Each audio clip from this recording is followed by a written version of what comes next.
with the Patriots, going on my 8th year in 2016, representing Team USA in the Olympics in Rio de Janeiro, playing rugby.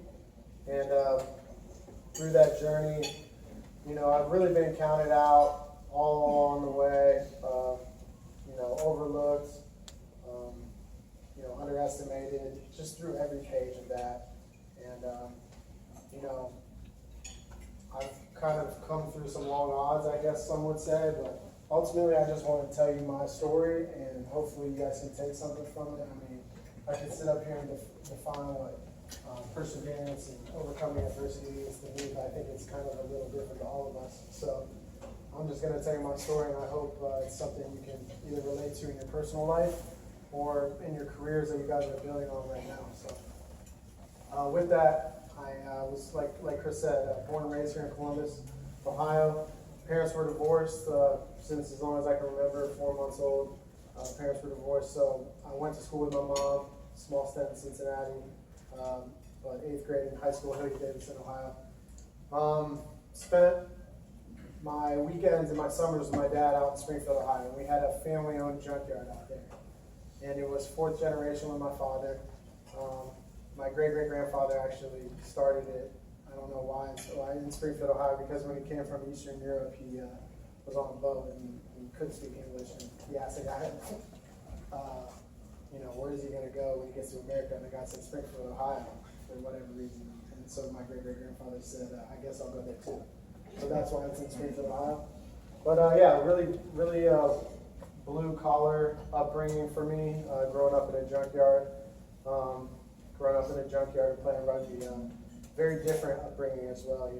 For me, everything that happened in my life and my upbringing is rooted in my relationship with my dad. I had a very, very tight relationship with my dad. And, the type of father-son relationship you see your dad as Superman, like a lot of us do. But anything he was doing, I was trying to do it with him. Working in the junkyard as soon as I was old enough to crushing cars, loading semi-trucks with crushed cars, all that stuff. Very, like I said, blue collar, getting cut, getting dirty. So I learned a hard work ethic early on in life. And, a little side note on the junkyard. So when you're in a blue collar area, it's like a little rough area sometimes, and we would get a lot of robbers. A lot of people would steal from the junkyard. So my dad and I would actually chase robbers. He wasn't the type of person to call the police. We kind of handled that stuff on our own. So we chased the robbers, and it got pretty violent sometimes. But I remember my first time tackling a robber, and him coming in and finishing the job pretty quickly.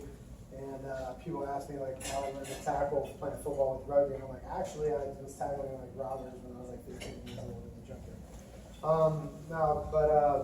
Rough area, rough upbringing, and when it wasn't the junkyard, we were playing rugby, playing all kinds of sports. I learned how to skate, not like you guys can, but when I was younger, I skated a little bit and did all the sports. But I really got into rugby. Rugby was my dad's thing. Like I said, whatever my dad was doing, I was doing. And so he loved rugby because he used to say, what other thing can you do on a Saturday afternoon than beat the shit out of somebody and not go to jail? Same thing with the robber. So that's kind of how he was. But I kind of fell in love with it for my own reasons. I fell in love with the game, the skillful side of everything. At a very young age, I was exposed to it. Probably like you guys were hockey. 6 years old, started playing. I played all the other sports too, but as I got older, I really gravitated towards rugby. First game ever I was 13 years old. They didn't have kids leagues when I was younger, so I had to play in a men's game. And that's the rugby style. That's how you had to get down. Played rugby in high school. Ended up getting a call up to what was supposed to be a developmental camp for me to play for the USA team, the under-19 Junior World Cup team. And I ended up making that team and going to the Junior World Cup in Dubai in 2006. I was the youngest player in the whole tournament. And the following year, that was my junior year of high school. the following year, my senior year, I went to another Junior World Cup in Ireland. And through that whole process, through high school, I got very serious with rugby. I didn't even play football in high school. I played basketball my freshman and sophomore year, but really started playing rugby seriously. It was time to go to college. Obviously wanted to go to Ohio State. Being, raised here in Columbus, there's really nowhere else to go or that you want to go. So went to Ohio State. I kind of played some club rugby games already for Ohio State when I was in high school, so I was comfortable with them.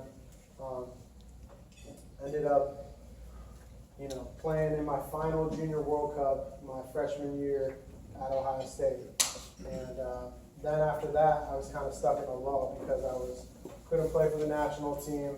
I couldn't play professionally because really the only professional rugby was overseas, so I had to leave, and I told my parents I would get my degree.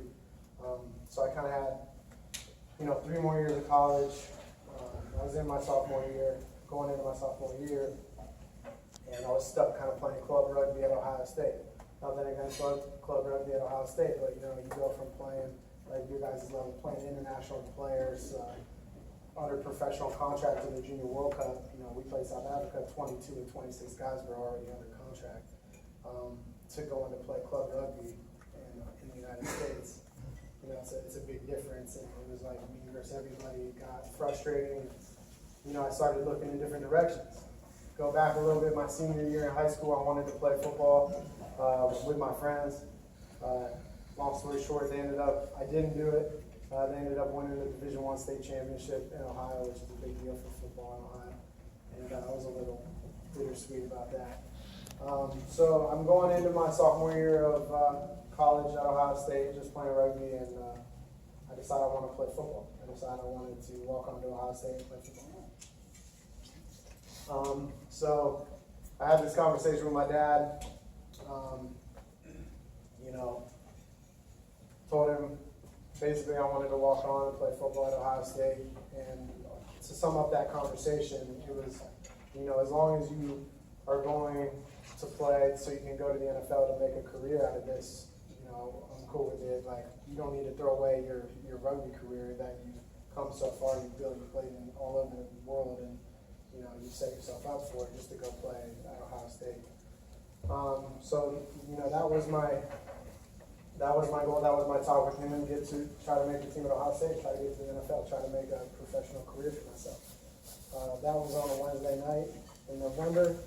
The next day, I was working out, gave him a call, he didn't answer. I got a phone call from my aunt. She never calls me, and I'm like, what's she calling about? So she calls me and is like, hey, your father's been in an accident. You need to come to the hospital right now.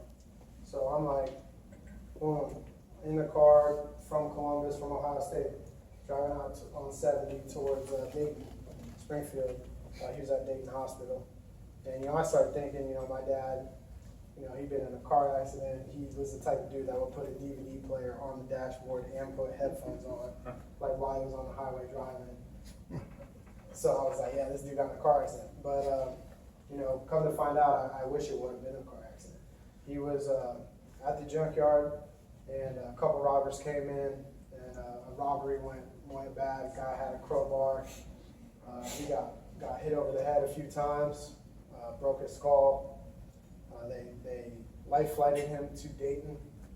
I got there, eyes swollen, face all swollen. He had like antenna coming out of his head. His whole head was wrapped up. They said that he had a piece of skull actually off of his skull that came off. So he was in a bad way, broken arm. So I knew he was in the fight of his life. They told me he was in an induced coma at the time that I saw him like that. So I'm thinking, we're going to be here for a while. I got to go back, get my books. I'm going to come here, study, stay with him. So I go back that night. Wake up in the morning, my phone has 50 missed calls. They tell me you got to get back to the hospital. So I get back there. Long story short, he was diagnosed with a lot of brain damage, and that day was pronounced dead that Friday. pronounced dead due to brain damage and the swelling of the brain. And that was 1 month before my 20th birthday. And I was in a bad place after that. I tried to go back to school, ended up dropping out because just couldn't get through it. Like I tried to tell you, like I had a really close relationship with my dad. He was my best friend. This was not like a typical father-son relationship. I called him for everything. We did everything together. So I just lost my best friend. I dropped out of school. I'm back here in Ohio or in Hilliard, and a couple weeks go by. Hoodie up, kind of to myself. My mom eventually comes up and talks to me, and with tears in her eyes, and I'm thankful as ever I have as strong as mom as I do, because that was a turning point in my life right there. Really I hadn't done shit yet. Like I played in a couple junior World Cups in rugby, but that was it. And now I just lost my dad, and my life could have gone in any direction at that point. And my mom coming up stares to me, I'll never forget, tears in her eyes, telling me, hey, if your dad saw you like this, it would crush him. He wouldn't want you to live like this. He'd want you to make something special of your life. He wouldn't want you to lose your life because he's gone. And the strength for her to say that to me in that moment, I'll always be thankful for her for that. But I made a conscious decision in that moment that I wasn't playing around anymore. Like I was gonna make it happen. So last conversation I had with my dad, I told him I was gonna walk onto the football team. I was gonna make it to the NFL, and that's when it got turned up for me. I gave a speech at my dad's funeral talking about one of our last workouts we had where he talked about finishing strong. And I have this bracelet I've been wearing for the last going on 11 years now, every day. Just kind of his words that stick with me. And my aunt got me this bracelet with Finish Strong on it, and I wore it through those walk-on workouts, and really just had his voice with me through everything that I did. Ended up making the football team. So many people told me I was crazy. I even had the coaches at the Ohio State club rugby tell me, they got 100 guys just like you up there. What do you think you're gonna do? That's the type of stuff that I was faced with. And I really didn't care. Like I said, I wasn't playing. I talked to my dad about what I wanted to do. I was going to do it. Made the team, played in every single game that I was at Ohio State. 3 years there. Senior year, got offered a scholarship. Got voted most inspirational player on our team and most valuable special teams player on our team. I played 3 defensive snaps my entire career at Ohio State, so I was playing all special teams. Had a good career to play in every game. I already did more than what everyone thought I would do. So, but my goal was to get to the league. And